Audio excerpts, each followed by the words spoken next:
Bona tarda. Buenas tardes, presentes y virtuales. Bienvenidos a esta tercera sesión del ciclo dedicado a 1922, el año milagroso de la literatura occidental. Hemos visto hasta ahora a Joyce con el Ulises. La semana pasada empezamos con la poesía, con el caso extraordinario de César Vallejo y Trilce. Y nos adentramos en otro ciclo poético apasionante, como son las elegías de Duino de Rainer Maria Rilke, que se terminaron en 1922 y se publicaron en 1923. Las hemos incluido en el ciclo porque realmente Rilke la terminó en este año, aunque no vieron la luz hasta el año siguiente. Bien, y para hablarnos de esta extraordinaria serie poética y de este maravilloso autor, tenemos con nosotros a un amigo y escritor y traductor, ya habitual conferenciante de esta casa, Adán Kovács, que es uno de los mejores traductores tanto del alemán como del húngaro al castellano. Ha traducido prácticamente todo el canon alemán, o buena parte del canon alemán, en fin, desde Goethe hasta Kafka, ahora Rilke, y también obras extraordinarias, menos conocidas, por supuesto, de la literatura húngara. Recomiendo mucho a un autor que Adán nos ha descubierto, a los amigos y a muchos lectores de este país, como es Béla Hambas, cuyos ensayos son verdaderamente impresionantes. Es uno de los autores más extraordinarios que se puedan leer del siglo XX. Ha publicado 2 antologías de sus ensayos en ediciones del Subsuelo, ¿verdad? Sí. La última ha salido hace apenas un mes o 2 meses. Bien, Adán además está ya en edad de empezar a recibir los primeros grandes honores. Ha sido nombrado hace poco miembro de la Deutsche Akademie für Sprache und Dichtung, que es la academia, digamos, de lengua y de cultura alemana más importante. Ahora recientemente acaba de recibir también un premio muy importante en Alemania como traductor. Y es simplemente no solo un gran traductor, un muy buen escritor, sino también uno de los mejores conocedores de toda la cultura centroeuropea que tenemos en este país. Es especialista en Karl Kraus, autor sobre el que ha escrito ensayos extraordinarios, especialmente Guerra y Lenguaje, y también conoce muy bien la obra de Rilke. Nos es grato anunciar, además, en este foro, sois privilegiados al respecto, que el año que viene, para el centenario, saldrá una nueva traducción de las elegías de Duino, enriquecida con cartas y con una buena parte de los poemas que Rilke tenía pensado incluir o que escribió, digamos, al mismo tiempo que las elegías, y que hemos traducido a 4 manos durante estos años de pandemia, ¿no? Y por tanto, hoy los ejemplos que Adán ponga de esa traducción es esa nuestra inédita y que hoy probamos aquí por primera vez. Y como bonus track al final subiré y leeremos juntos la 8ª elegía, él en alemán y yo en castellano. Muchas gracias, Adán, otra vez por estar con nosotros. Muchas gracias, Andreu, por tus palabras. ¿Se me oye? Sí. Vamos a empezar pues, a hablar sobre las elegías de Duino.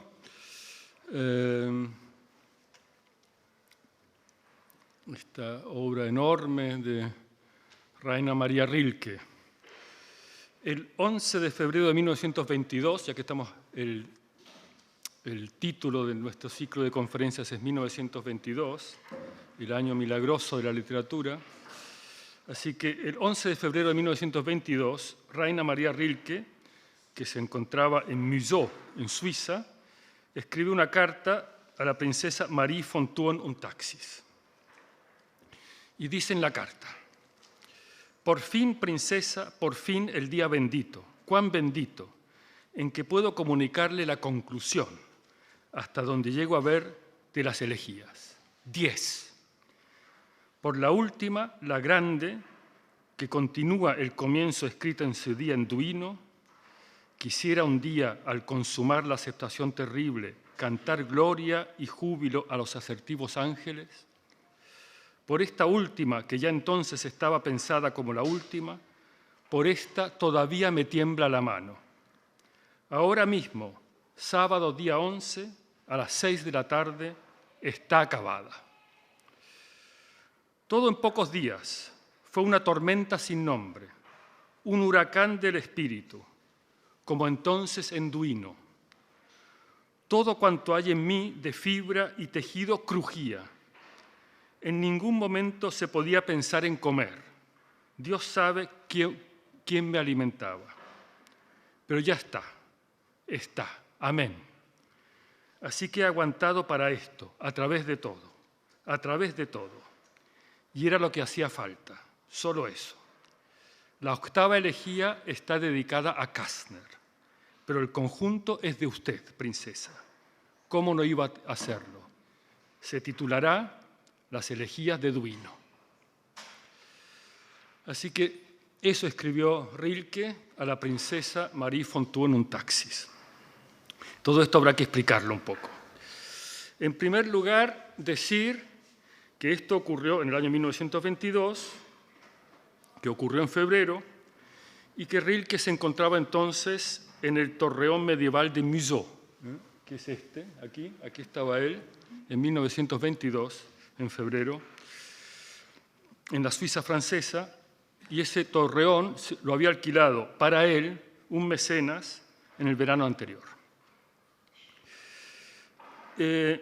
A partir de noviembre de ese año 1921, él vivió solo allí, solo con una gobernanta, ojo, es decir, en aquella época un poeta como Rilke tenía que tener una gobernanta.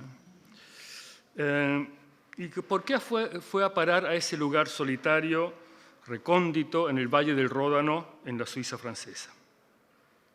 Una de las causas principales fue su intención de escribir o de acabar las elegías de Duino. O, mejor dicho, encontrar el ánimo propicio, recuperar el ánimo que había inspirado aquellos versos en Duino en el momento, a comienzos del año 1912. ¿Y por qué Duino? Y así llegamos entonces al segundo lugar, que es en realidad el primero. Duino es concretamente el castillo de Duino, propiedad de la princesa Marie Fontour en un taxis, donde Rilke, que estuvo invitado allí entre octubre de 1911 y mayo de 1912, escribió las primeras elegías. Así que el castillo de Duino es el que vemos en la otra imagen.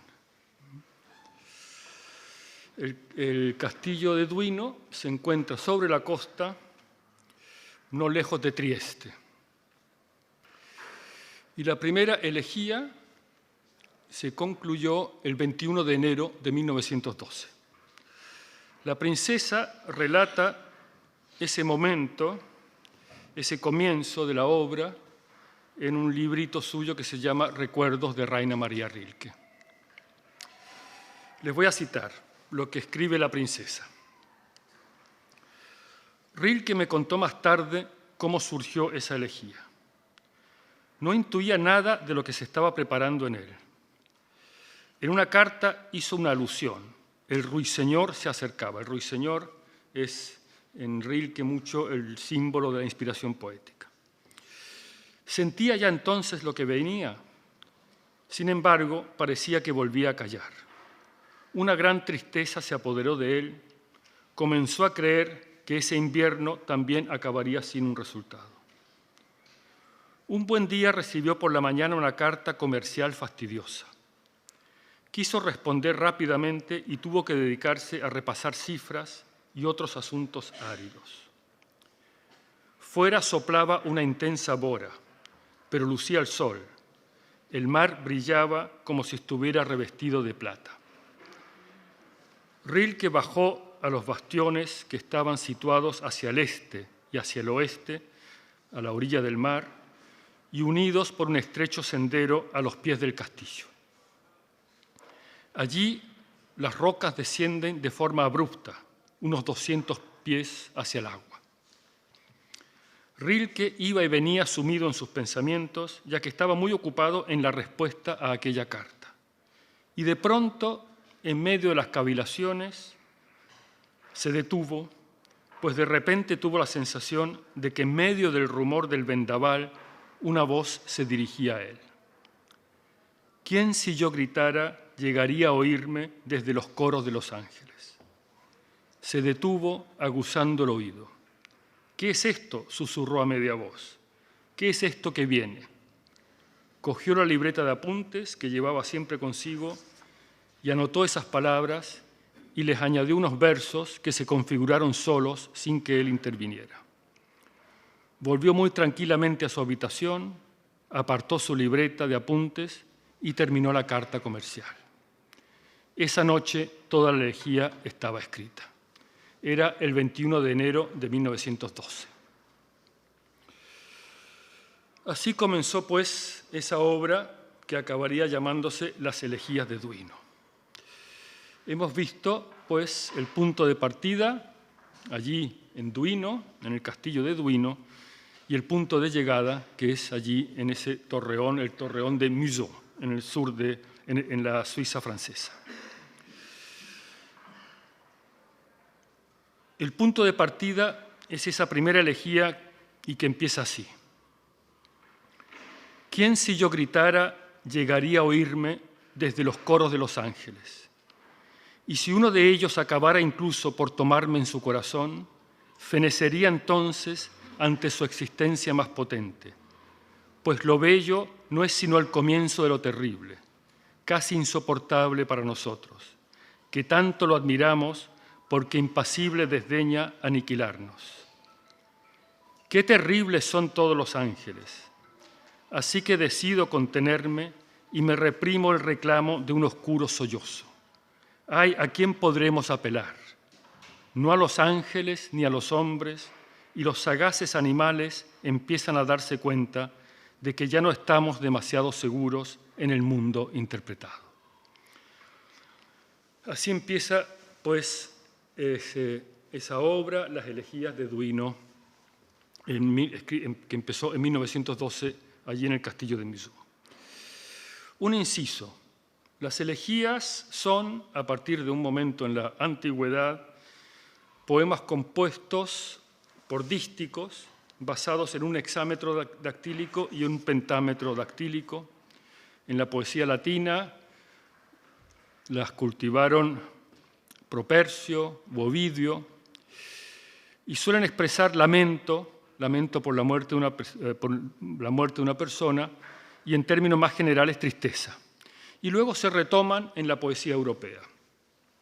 En la alemana, a finales del siglo XVIII y comienzos del siglo XIX, retoman esa forma de las elegías Goethe, las elegías romanas, o Schiller, hay un poema que se llama, una elegía que se llama El Paseo, Der Spaziergang, Hölderlin, por supuesto, Pan y vino, Brot und Wein.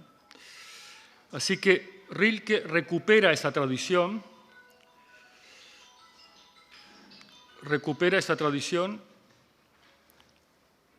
pero como no podía ser de otra manera, con la libertad métrica y poética que traía el siglo XX. No se ciñe en absoluto al rigor métrico que caracterizaba a la poesía latina y también a la clásica alemana. Dos de las elegías incluso, la cuarta y la octava, están escritas en verso blanco.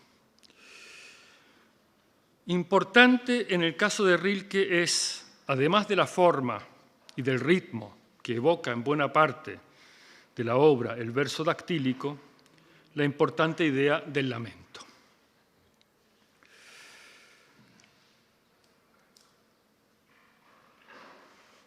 Entre finales de enero y comienzo de febrero de 1912, Rilke crea allí en Duino la segunda elegía, así como el comienzo de la tercera y los primeros versos de la que acabaría siendo la última, la décima.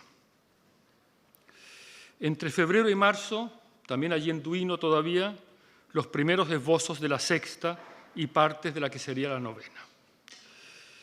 En mayo se marcha de Duino y a partir de entonces esas elegías que comenzó allí se convierten para él en una obsesión, que lo perseguirá hasta 10 años después, cuando las completará, como hemos dicho, allí en el torreón de Museau.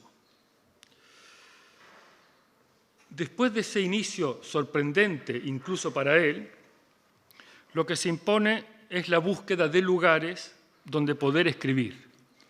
De hecho, lo que buscaba con denuedo Rilke en todos esos años era cierto estado interior que era casi más importante que las propias elegías. Y en esos 10 años, entre 1912 y 1922, son pocos los momentos en que Rilke pudo dedicarse de lleno a las elegías, o dicho de otro modo, en que estaba abierto para recibirlas, por así decirlo. Entre enero y febrero de 1913 está en España, en Ronda, y allí comienza la sexta elegía. A finales de 1913, en París, escribe la elegía tercera, después de asistir al Congreso Psicoanalítico, así como algunos añadidos a las elegías 9 y 10. En noviembre de 1915, ya en plena guerra, en Múnich, escribe la cuarta elegía. Y finalmente, en febrero de 1922, en el Torreón de Museau, las elegías 7, 8, 9, 6 y 10, que completa, y luego las elegías la quinta y la séptima. Todo esto es un poco engañoso, porque en realidad casi toda la obra que Rilke escribió en esos 10 años, entre 1912 y 1922, y que no es muy extensa, guarda cierta relación con las elegías. El propio Rilke reunió en una ocasión, una vez acabada la Primera Guerra Mundial, las elegías entonces terminadas, así como algunos poemas, fragmentos y versos sueltos del ámbito de las elegías, y envió todo eso a su editor para el caso de que la obra quedara inconclusa.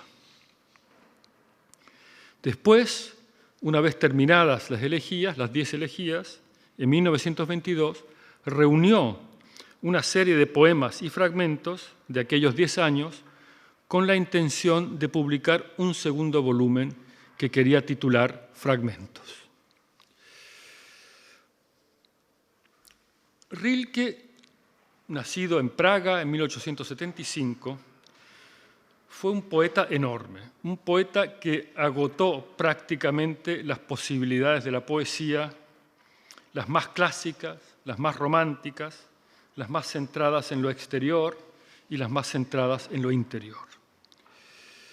Sus poemas más clásicos, por así decirlo, son los llamados Dinggedichte, los poemas cosa o los poemas objetuales, que reunió en un poemario que él tituló Nuevos Poemas, Neue Gedichte, y que se publicó en 1907, al que luego añadió un segundo volumen que publicó en 1909, o sea, antes de comenzar las elegías. En esos poemas objetuales, la tarea consiste en decir las cosas tal como ellas mismas se describirían si pudieran hablar. La tarea consiste en aprender a ver para llegar a eso. La intención de esos poemas es centrarse, concentrarse en las cosas hasta llegar a la identificación del yo con el objeto representado, sin grandes emociones, sin suspiros, alejándose de toda sombra de romanticismo.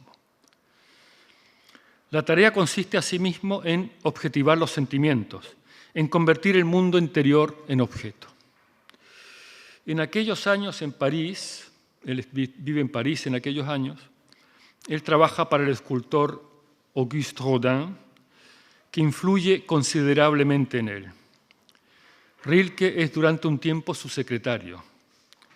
De ahí le viene la insistencia en el trabajo artesanal, en la concepción del artista y más concretamente del poeta como artesano. Los objetos que él representa en los poemas pueden ser una cosa, un animal, una obra de arte.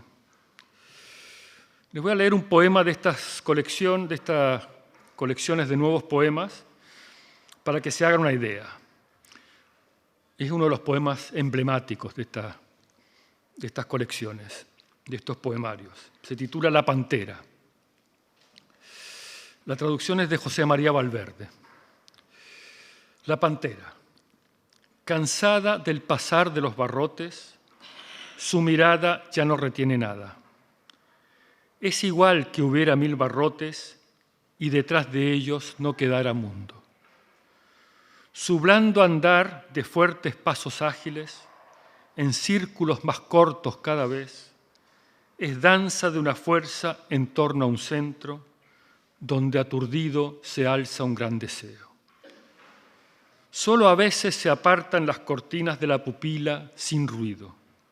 Una imagen cruza la tensa calma de sus miembros y allá en su corazón deja de ser.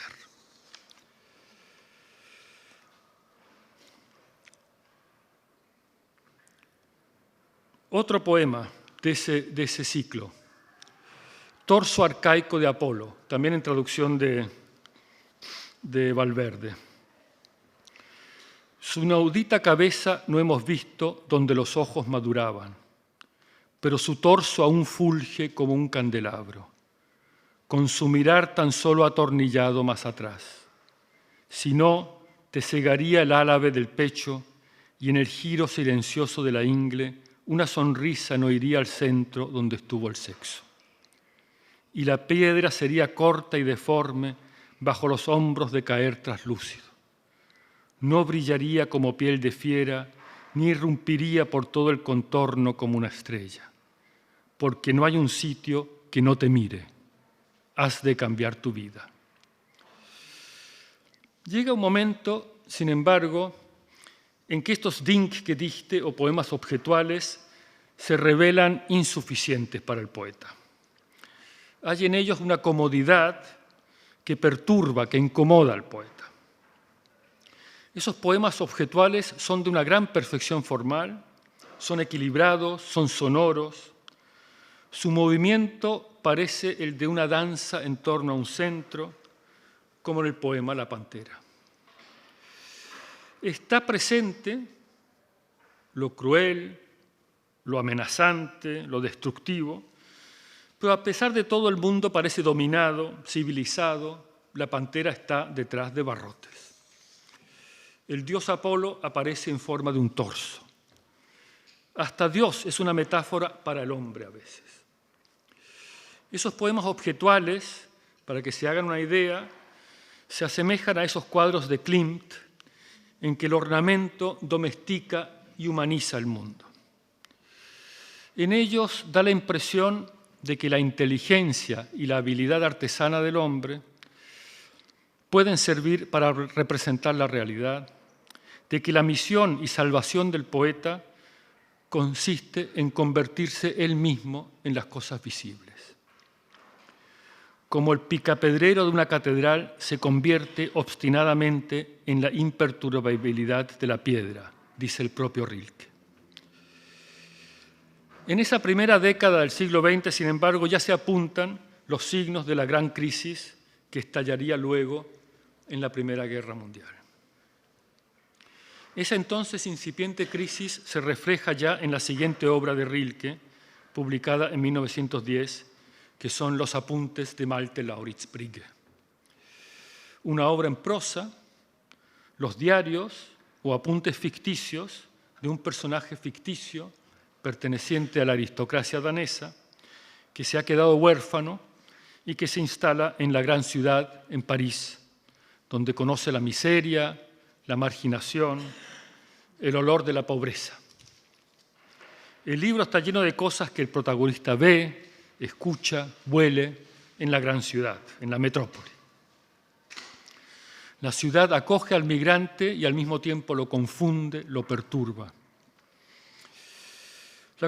En contraposición a esa vida en la gran ciudad, se presenta la infancia del protagonista en Dinamarca, la muerte del abuelo, un hombre que tiene una muerte propia, una muerte que le es inherente al individuo y que Rilke o Malte Lauritz Brigge describe con mucha precisión.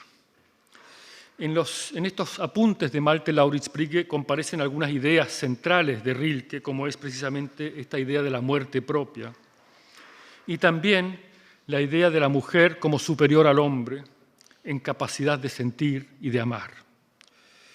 El varón se presenta entonces como un ser grotesco, nimio, pero también pernicioso y destructivo.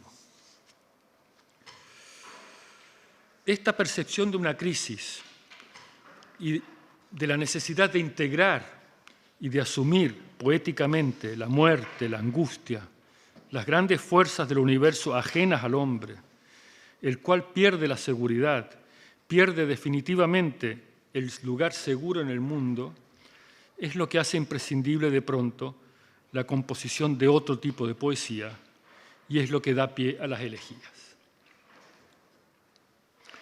Hemos mencionado la perfección formal de los nuevos poemas, equilibrados, sonoros. Las elegías, que comienzan en 1912, en cambio, parecen más bien erupciones y son en realidad la juntura de una serie de fragmentos lo que caracteriza a las elegías, esas erupciones, esas explosiones. Los poemas objetuales, como hemos dicho, parecen configurarse en torno a un centro. El movimiento de las elegías, en cambio, es el de un universo fluctuante, torrencial, desmembrado, lleno de fuerzas ajenas al hombre. Ahí están los ángeles, ahí está el dios fluvial de la sangre, ahí hay fuerzas subterráneas, hay fuerzas celestes. Ya no es tan patente la confianza en el hombre que, a pesar de todo, sí existía en esos poemas objetuales. Se insiste mucho en la crisis, en la incapacidad del ser humano. Antes, la catedral de Chartres era la metáfora de la divinidad humana. En las elegías también aparece la catedral de Chartres. Es algo grande, sí, pero por debajo de la altura que alcanzan los ángeles. En los poemas objetuales se trata de ver. Ahora, en las elegías, se trata de decir, de nombrar. Y de ahí también el gran flujo, el gran torrente de estos poemas. Todo esto se refleja también en la sintaxis, que en las elegías es sumamente compleja, a veces enrevesada, a veces inextricable. Versos que parecen preguntas, pero no hay signo de interrogación, de modo que se quedan entre la pregunta y la aseveración. Rilke trabajó durante 10 años en las elegías, pero ya no es el trabajo artesanal de los nuevos poemas, sino el fruto de raptos de inspiración, de erupciones de creatividad. Hay también un gran esfuerzo, un intento de crear una totalidad, un modelo poético del universo, con la conciencia, muy propia de comienzos del siglo XX, de que las formas poéticas son las únicas capaces de reflejar poéticamente, cabalmente, la complejidad del universo. En esto, las elegías de Duino están emparentadas con Tierra baldía de Eliot, o con los cantos de Pound, o con Anábasis de Saint-Jean-Perse.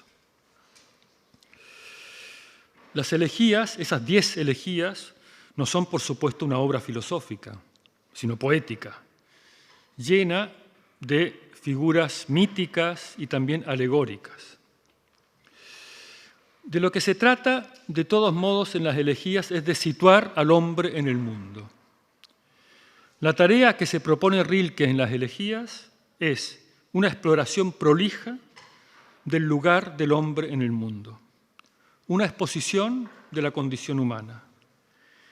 Y la mejor manera de dilucidarla es a través de aquello que no es humano o que está en los extremos de lo humano, que son los ángeles por un lado y los animales por otro.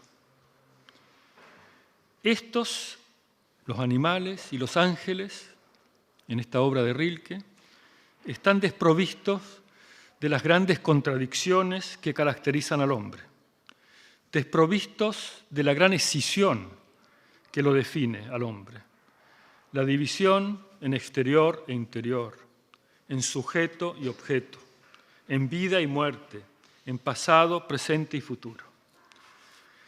Los ángeles y los animales, según Rilke, viven en lo que él llama lo abierto, un ámbito ilimitado en el que desaparecen, o más bien no han aparecido, esas distinciones, sujeto-objeto, interior-exterior, vida-muerte, etc. Ellos viven en una totalidad del ser que a nosotros, los hombres, nos resulta inaccesible. Lo abierto, eso que él llama lo abierto, es además lo contrario al mundo interpretado, que es lo que él llama el mundo interpretado, el mundo de las convenciones y seguridad del ser humano, ¿no? En Malte, en los apuntes de Malte, Lauritz Brigge dice el mundo acordado, en general inofensivo, en el que cada cual quiere estar en lo conocido, vivir con cautela en lo comprensible. Ese es el mundo interpretado del que habla Rilke. Esa postura defensiva, protegida, hace que muchas experiencias le resulten ajenas y sospechosas al hombre. El animal está libre de muerte, dice Rilke.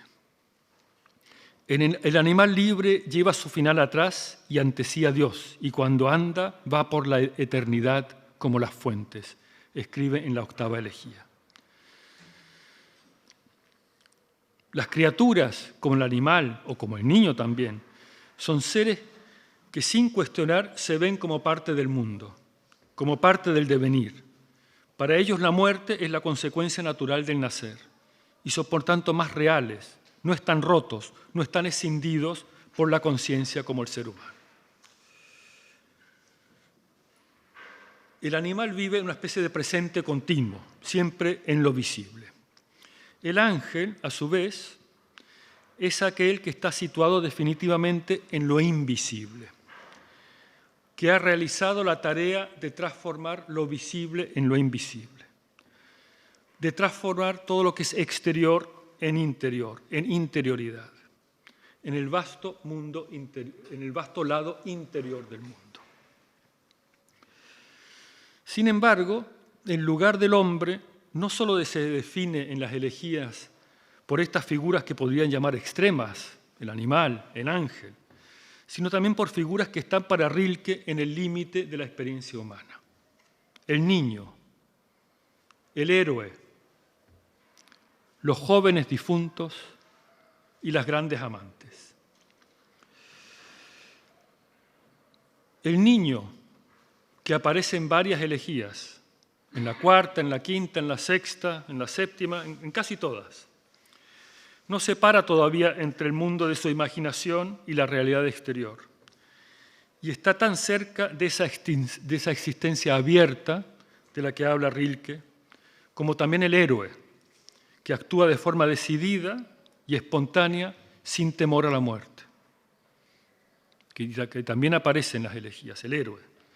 Y luego están esos jóvenes difuntos que siempre han fascinado a Rilke y que de un estado casi infantil pasan directamente a la muerte sin haberse habituado todavía a las convenciones y seguridades del mundo adulto. De ellos, de estos jóvenes muertos, se habla también mucho en las elegías, en la 1ª, en la 6ª, en la 7ª, también en la última. Y luego están las grandes amantes. Esa figura ha interesado a Rilke desde muy temprano. Las ha celebrado varias veces en su obra. A Mariana Alcoforado, la monja portuguesa, por ejemplo. A las poetas Louise Labé, de Lyon, o a Gaspara Stampa, de Venecia. Lo que caracteriza a esas grandes amantes es que su amor va más allá del objeto de su amor, arrasa al objeto de su amor. La intensidad del amor es tan grande que se convierte de pronto en un amor puro.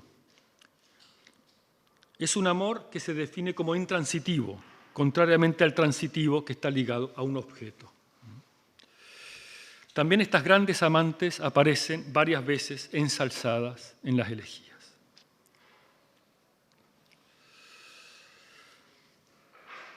Las elegías,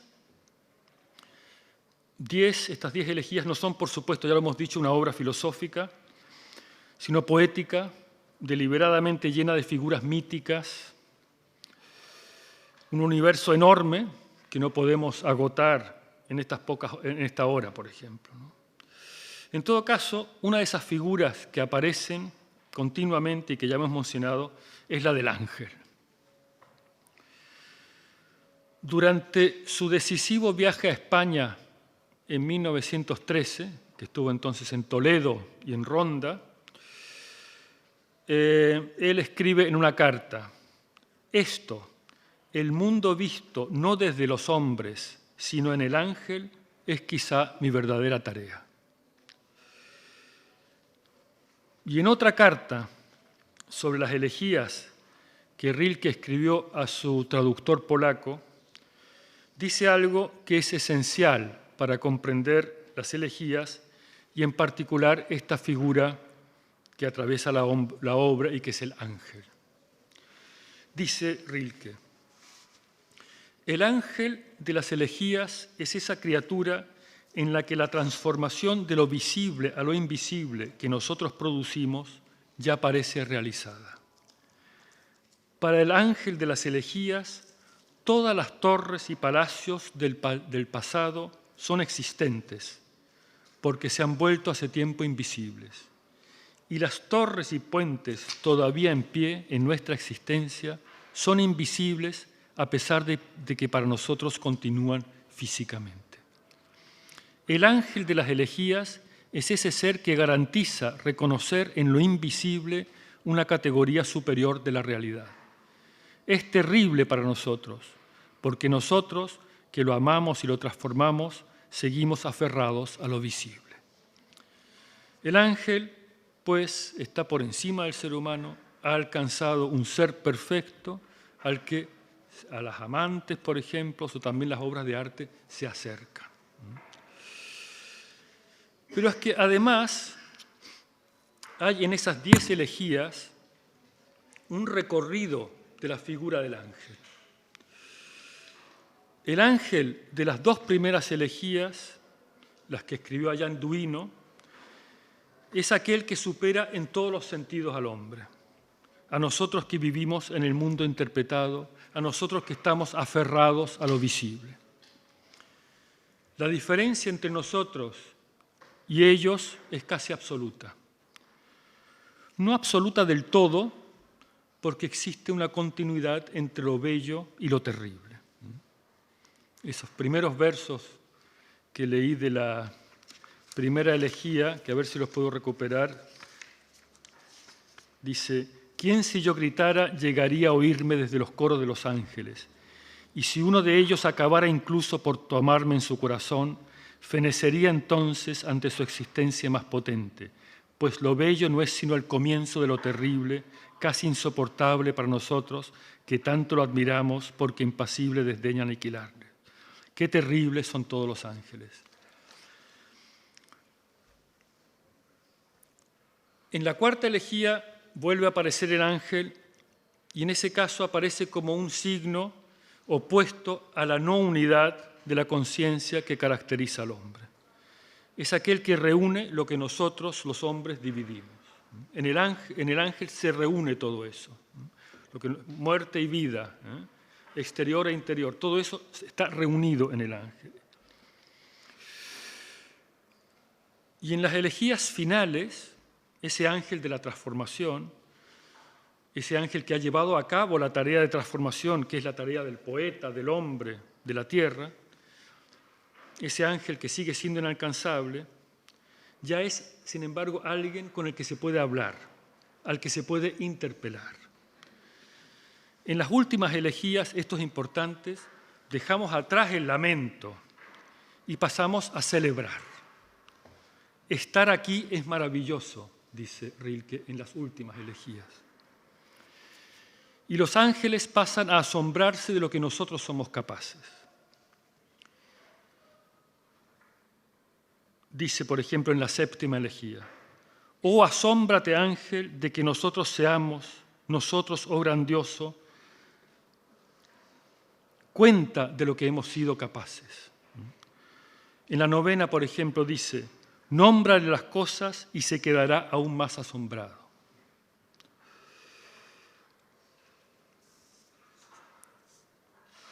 hay en el interior de las elegías, en esas 10 elegías, hay un camino. Y ese camino se muestra en el trato que se da a los ángeles. Desde el comienzo, en que todos los ángeles son terribles y a punto están de destruirnos y no lo hacen casi por indiferencia, hasta el final, en que son llamados a asombrarse, en que el poeta los trata casi con un imperativo. En la novena dice lo siguiente: alaba ante el ángel el mundo, pero no el indecible. Ante él no puedes jactarte de las maravillas sentidas, pues en el cosmos, ahí donde él siente con toda su sensibilidad, tú no eres más que un recién llegado. Así que muéstrale lo simple, que se forma generación tras generación, nuestro en la vida, ahí a la mano y en la mirada. Nómbrale las cosas y se quedará aún más asombrado.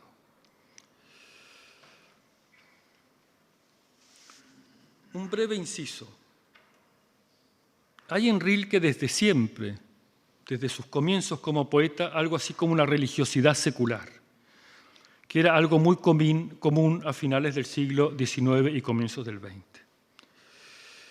En el primer gran poemario de Rilke, el Libro de las Horas, Dios desempeñaba un papel importantísimo, pero Dios era una creación del hombre. Dios era algo que deviene, era algo que el hombre va haciendo. Dice, por ejemplo, Rilke en ese primer poemario: somos obreros, maestros, aprendices, construyéndote, oh nave central alta. Y el poema dice así, termina así: Dios, eres grande, si nosotros lo estamos construyendo. Hubo otro poema de esa fase inicial de Rilke. ¿Qué vas a hacer, Dios, cuando me muera? Tu cántaro soy yo, y cuando me rompa, tu bebida soy yo, y cuando me vierta, yo soy tu vestidura, soy tu oficio, conmigo pierdes tu sentido. En las elegías ya no hay Dios, pero sí alguien que está por encima del hombre, alguien que es superior al ser humano, que se distingue del ser humano porque ha llevado a cabo la tarea de transformación de lo visible en lo invisible, que es el camino que todavía ha de seguir el hombre.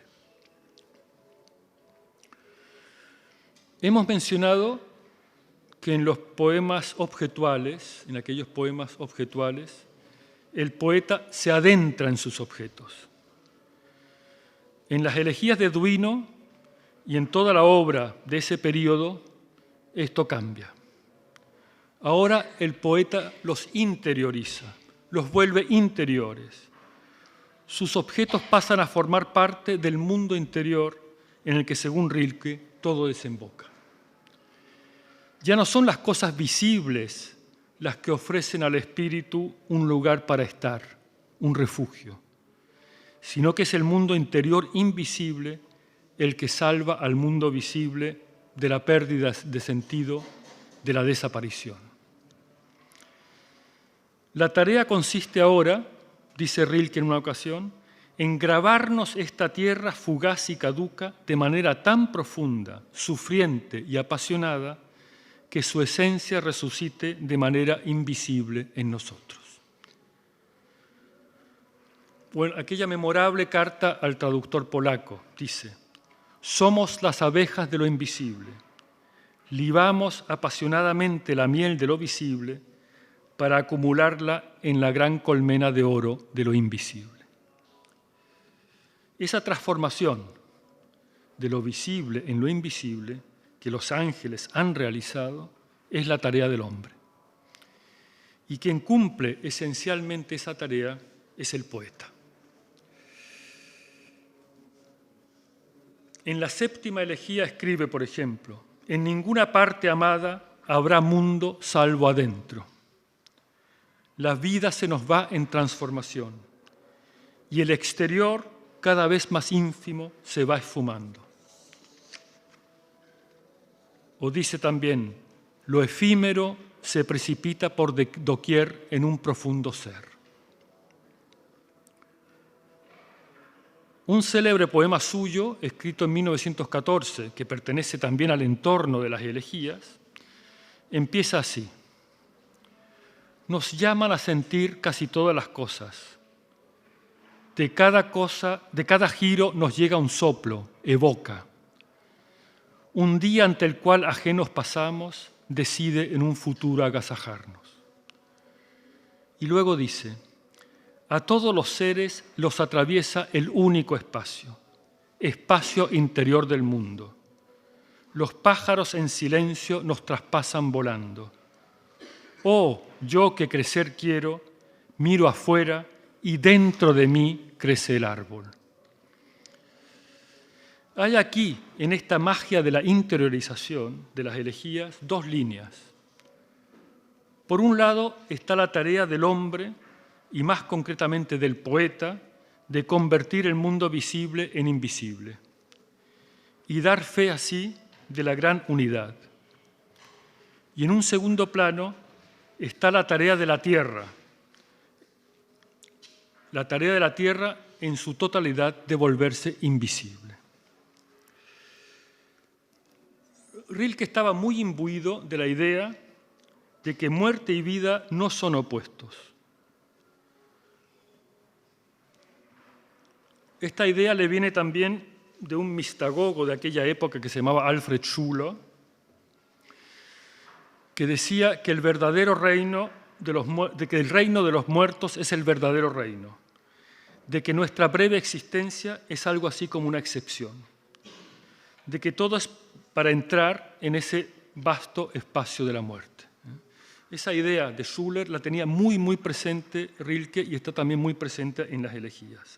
Que, por cierto, no lo ha mencionado, pero en esas fechas, cuando él concluyó las elegías de Duino en Museau, allí en Suiza, escribió también los sonetos a Orfeo.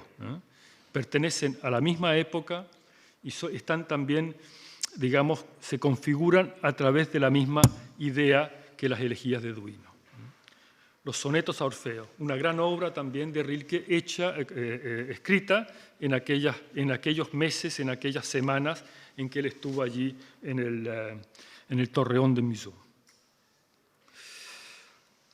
Es decir, dice Rilke, por ejemplo, no hay ni un aquí ni un allá, sino la gran unidad en que los seres que nos superan, los ángeles, están en su casa.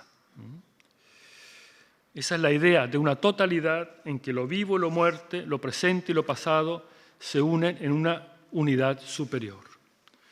Esa es la idea de la transformación que recorre todas las elegías y que encarna la figura del ángel. Vida y muerte son en el fondo una sola cosa. Hemos mencionado, al hablar de la figura del ángel de las elegías, que hay allí un recorrido, que el ángel de las primeras no es exactamente el mismo que el de las últimas. Es que hay dentro de las elegías un camino desde el lamento inicial por la posición del hombre en el mundo al júbilo hímnico de las últimas elegías. En las últimas hay un llamamiento a la afirmación, a la aceptación afirmativa de todo, de nuestros instintos, de los sufrimientos, de la caducidad, de la muerte, hasta llegar a esa capacidad de transformación y de conservación de los momentos de una existencia plena. Así suena esto en la séptima elegía. Dice, estar aquí es maravilloso. Bien lo sabíais, muchachas, también vosotras, que en apariencia sin nada os hundíais en los peores callejones de la ciudad, ulcerosas o abiertas al desecho. Porque a cada una le fue dada una hora en la que tuvo un existir. Quizá no una hora entera, algo entre dos olas, apenas mensurable con las medidas del tiempo. Todo, las venas rebosantes de existencia. Esta séptima elegía se remite con orgullo a las grandes obras de arte humano como prueba de que también nosotros somos capaces de asumir la intensidad del ser, de alcanzar una intensidad de sentimiento que puede medirse con la de los ángeles. En esa séptima elegía, el arte y las amantes se acercan un poco a la altura de los ángeles.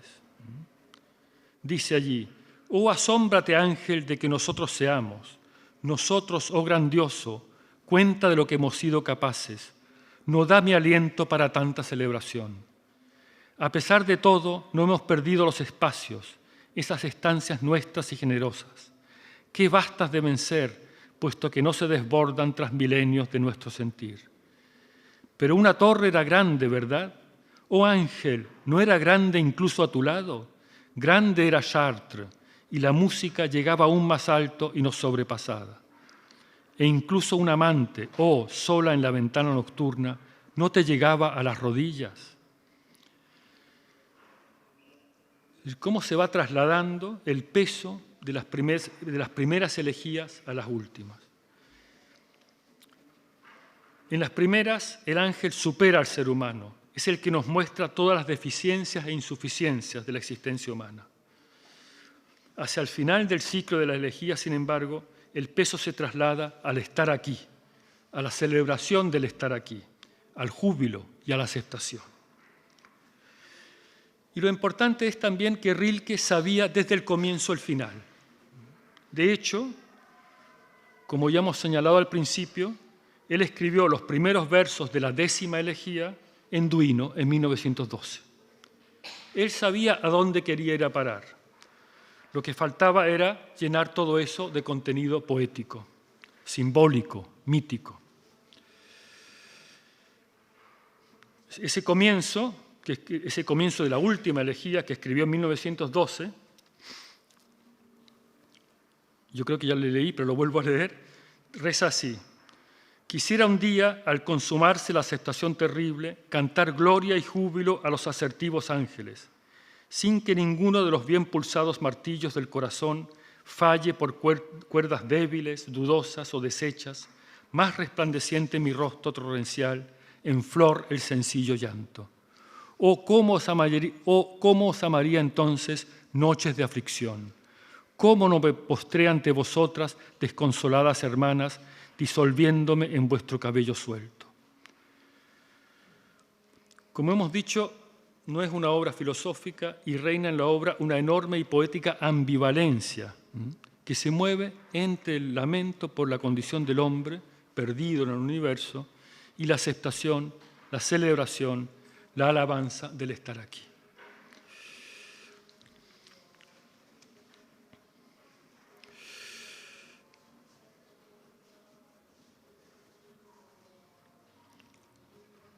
Hemos hablado de la crisis del hombre a comienzos del siglo XX y que Rilke la percibe muy pronto, como un sismógrafo, como si hubiera sentido de antemano la conmoción que supuso la Primera Guerra Mundial. Las certezas y seguridades que había antes se desvanecen. El mundo es diferente. Hemos hablado de esos poemas objetuales que compuso en la primera década del siglo, en los que reside cierta seguridad, a veces solo afectada por un soplo de inquietud.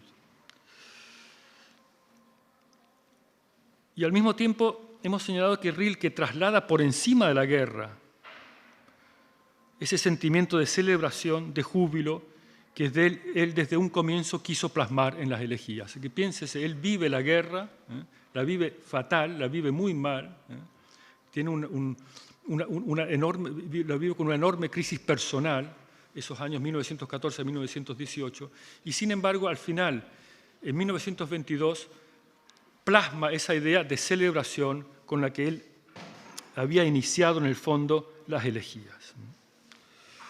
Es decir, hay aquí una cierta ambivalencia. Por un lado, se constata la crisis del hombre, por otro, se celebra la vida, el estar aquí en esta inmanencia. Y se acepta y se celebra también esa gran unidad a la que pertenecen tanto la vida como la muerte. Y lo que hay que decir, que décadas después, para concluir, décadas después, esa actitud poética, hímnica, que caracteriza las elegías, resulta ya insostenible. Eso ocurre después de la Segunda Guerra Mundial. Hay en toda la poesía alemana, después de la Segunda Guerra Mundial, mucha respuesta a Rilke. Para Paul Celan, por ejemplo, Rilke era el poeta. La huella de Rilke aparece una y otra vez en la poesía de Paul Celan. En su obra, en muchas ocasiones, hay una respuesta a Rilke. Sin embargo, la idea rilkeana de aceptación y de integración de la muerte resulta difícil de asumir después de la Segunda Guerra Mundial, después de los campos de concentración y de exterminio. Después de Auschwitz, la muerte era otra. Después de Auschwitz, ya no había nada que celebrar. Hay allí en Paul Celan, y no solo en él, también en otros poetas, un esfuerzo por adelgazar la poesía, por quitarle las adherencias hímnicas entusiastas que hay en las elegías. Por otro lado, y eso hay que decirlo, Rilke sigue siendo el poeta al que se da respuesta, con el que se habla continuamente poéticamente. Rilke es la referencia poética, y en particular son una referencia poética las elegías de Duino. Muchas gracias.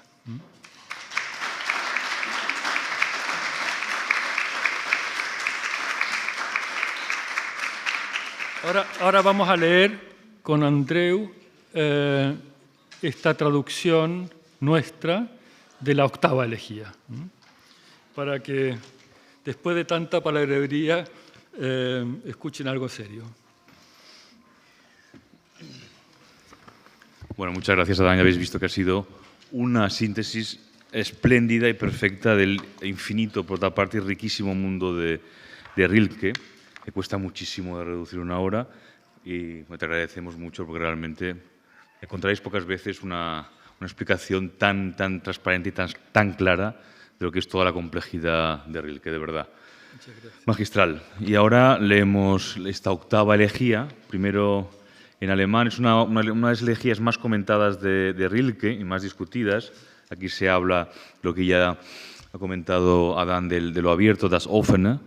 Heidegger incluso rebatió un tanto el concepto de lo abierto de Rilke. Dice Heidegger que la alondra también se alza jubilosa hacia el sol, pero ni siquiera la alondra ve lo abierto, ¿no? Que solo es el hombre quien ve lo abierto, ¿no? En fin, está lleno de cosas que podríamos discutir eternamente. La música de Rilke primero. Vamos a leer Die achte Elegie, la octava elegía. Como hemos dicho, esta es son dos las elegías que están en verso blanco. Una de ellas es esta octava que está dedicada a Rudolf Kästner, un amigo, un escritor, filósofo, amigo de Rilke. Die achte Elegie, Rudolf Kästner, zugeeignet. Mit allen Augen sieht die Kreatur das Offene. Nur unsere Augen sind wie umgekehrt und ganz sie gestellt als Fallen, rings ihren freien Ausgang. Was draußen ist, wir wissen's aus des Tiers Antlitz allein. Denn schon das frühe Kind wenden wir und zwingen's, dass es rückwärts Gestaltung sehe, nicht das Offene, das im Tiergesicht so tief ist, frei von Tod. Ihn sehen wir allein. Das freie Tier hat seinen Untergang stets hinter sich und vor sich Gott. Und wenn es geht, so geht's in Ewigkeit, so wie die Brunnen gehen. Wir haben nicht einen einzigen Tag, den reinen Raum vor uns, in den die Blumen unendlich aufgehen. Immer ist es Welt und niemals nirgends ohne nicht. Das reine, unüberwachte, dass man atmet und unendlich weiß und nicht begehrt. Als Kind verliert sich eins im Stillen an dies und wird gerüttelt. Oder jener stirbt und ist's.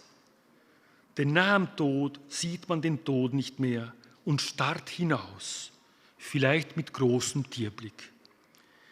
Liebende, wäre nicht der andere, der die Sicht verstellt, sind nah daran und staunen. Wie aus Versehen ist ihnen aufgetan hinter dem anderen. Aber über ihn kommt keiner fort und wieder wird ihm Welt. Der Schöpfung immer zugewendet, sehen wir nur auf ihr die Spiegelung des Freien, von uns verdunkelt, oder dass ein Tier, ein stummes aufschaut, ruhig durch uns durch. Dieses heißt Schicksal, gegenüber sein und nichts als das und immer gegenüber. Wäre Bewusstheit unserer Art in dem sicheren Tier, das uns entgegenzieht in anderer Richtung, riss es uns herum mit seinem Wandel. Doch sein Sein ist ihm unendlich, ungefasst und ohne Blick auf seinen Zustand, rein so wie sein Ausblick. Und wo wir Zukunft sehen, dort sieht es alles und sich in allem und geheilt für immer. Und doch ist in dem wachsam warmen Tier Gewicht und Sorge einer großen Schwermut. Denn ihm auch haftet immer an, was uns oft überwältigt, die Erinnerung, als sei schon einmal das, wonach man drängt, näher gewesen, treuer und sein Anschluss unendlich zärtlich.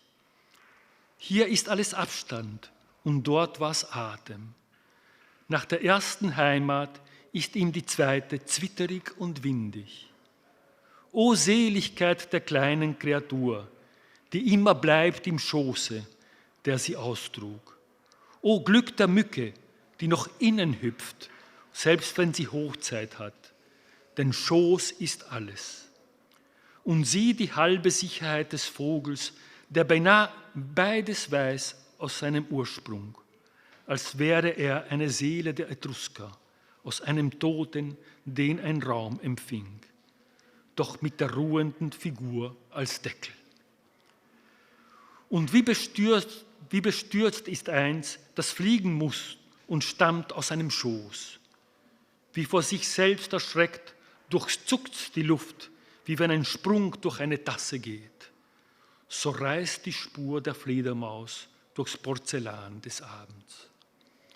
Und wir, Zuschauer, immer, überall, dem allen zugewandt und nie hinaus. Uns überfüllt's, wir ordnen's, es zerfällt, wir ordnen's wieder und zerfallen selbst. Wer hat uns also umgedreht, dass wir, was wir auch tun, in jener Haltung sind von einem, welcher fortgeht? Wir auf dem letzten Hügel, der ihm ganz sein Tal noch einmal zeigt, sich wendet, anhält, weilt. So leben wir und nehmen immer Abschied. Qué maravilla. No hace falta ni siquiera saber alemán para apreciar la música. Y ahora la traducción en primicia para todos vosotros que hemos hecho Dan y yo estos últimos años. Elegía octava dedicada a Rudolf Kasna. Con esos ojos mira la criatura a lo abierto. Los nuestros, en cambio, están como invertidos, dispuestos como trampas en torno a su libre salida. Tan solo conocemos lo que hay afuera por el semblante del animal, pues al niño muy pronto lo volvemos para que vea las formas hacia atrás, pero no lo abierto, tan profundo en la cara de la bestia, sin la muerte que solo nosotros vemos. El animal libre lleva su final atrás y ante sí a Dios, y cuando anda, va por la eternidad, como las fuentes. Nunca ni un solo día tenemos delante el puro espacio donde las flores se abren sin cesar, pues siempre es mundo y no hay nunca ninguna parte sin negación, lo puro e inadvertido que se respira y conoce sin fin y no desea.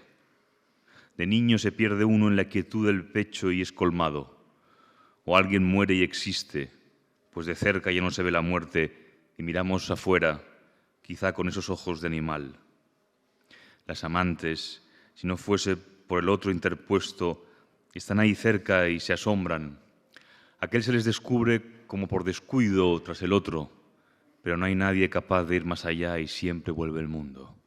Siempre girados hacia la creación, solo vemos en ella el reflejo de lo libre, oscurecido por nosotros, o la mirada de un animal mudo y calmo traspasándonos.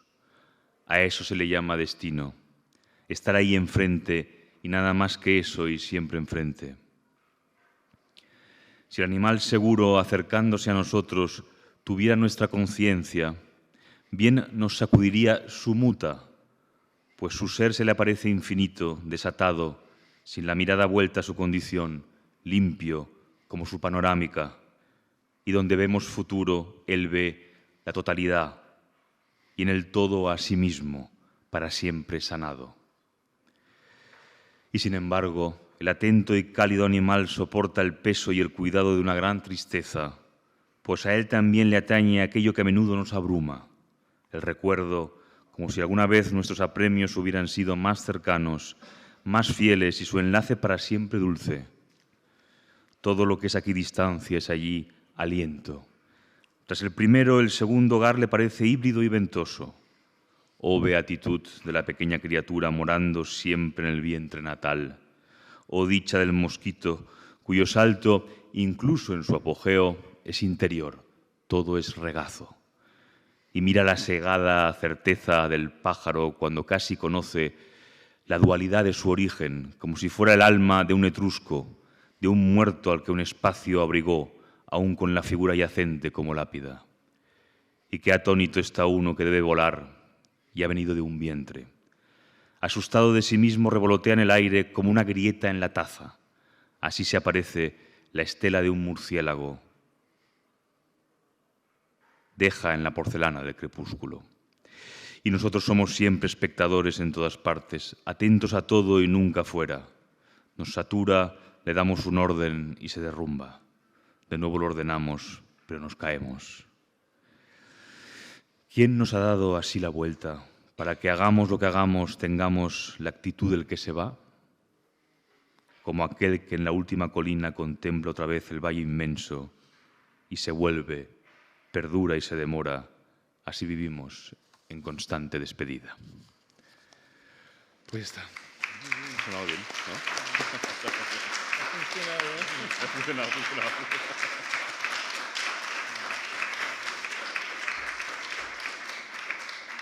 Pues muchas gracias. La semana que viene seguimos, creo que con, no recuerdo qué ella, con Proust, ¿no? ¿Eh? Sí, Proust con Estela Ocampo, exactamente.